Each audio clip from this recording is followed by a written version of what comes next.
On ne peut clairement pas dire, si on est déçu par les musées et les places, que la gastronomie paraquoise déçoit.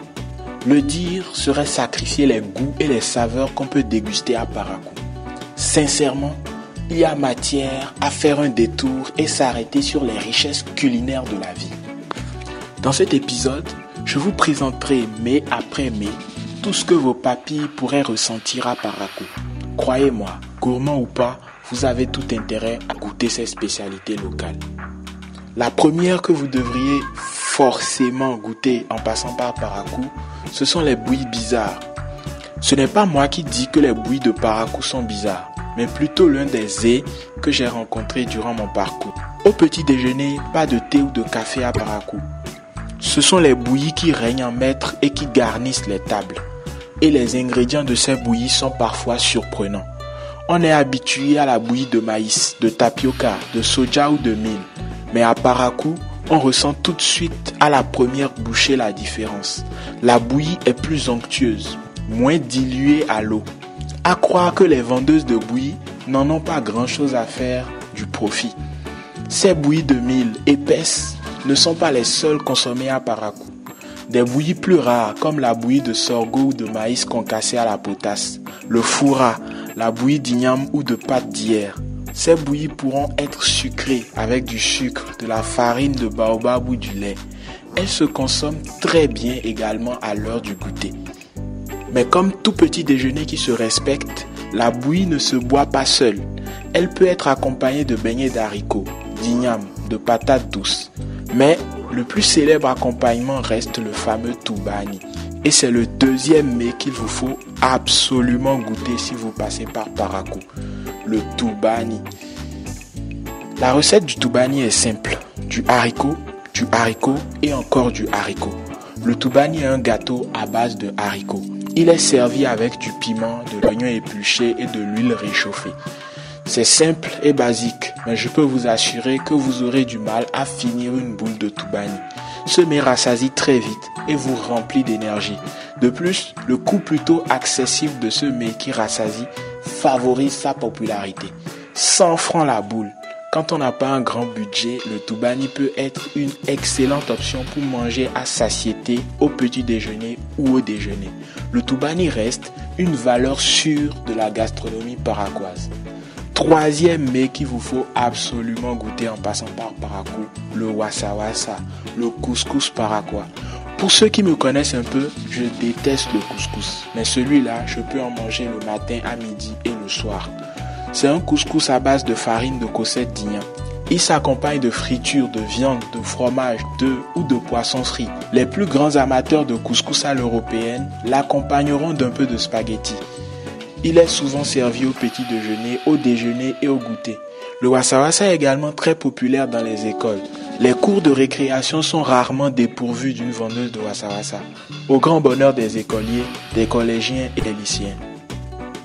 Le quatrième mets qu'il vous faut absolument goûter en passant par Parakou, c'est l'igname pilé. A-t-on encore besoin de présenter ce mets? L'igname pilé est l'un des plats les plus appréciés au Bénin.